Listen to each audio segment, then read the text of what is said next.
China's sharp warning to Japan erupted after Prime Minister Sanae Takaichi suggested that Japan might take military action if China attacked Taiwan, a remark that immediately provoked one of Beijing's strongest responses in years.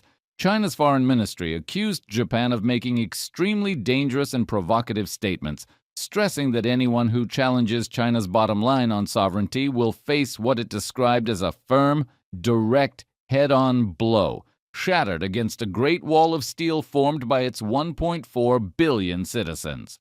This wasn't the routine diplomatic language that sometimes accompanies tensions in East Asia. It was a deliberate escalation, a signal meant to show China's growing impatience with what it views as foreign interference in the Taiwan issue. At the center of this tension is Taiwan, a place where historic grievances, strategic ambitions, and global rivalries converge. Beijing has always viewed Taiwan as an inseparable part of its territory, and any hint that Japan might intervene militarily hits a raw nerve.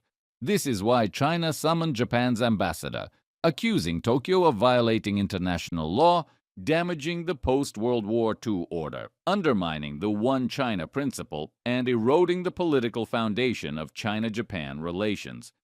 From China's perspective, Takaichi's comments cross multiple red lines, blending old wartime memories with present-day geopolitical anxiety.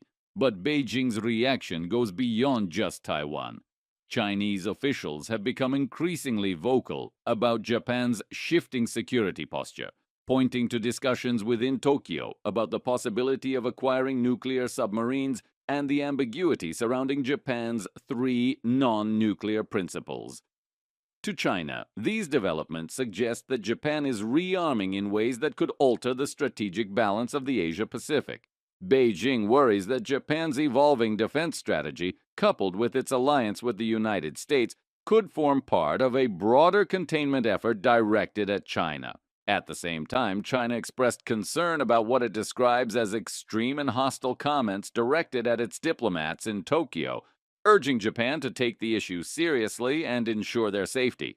By raising this point, Beijing is not only defending its personnel, but also pressuring Japan to accept responsibility for what China sees as a climate of growing anti-Chinese sentiment within the country.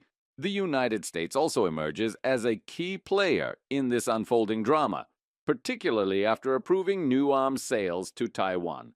China argues that these sales violate the One China principle and send dangerous signals to pro-independence forces on the island. Beijing warned that Taiwan is the first red line in China-US relations and that it will take all necessary measures to protect its sovereignty.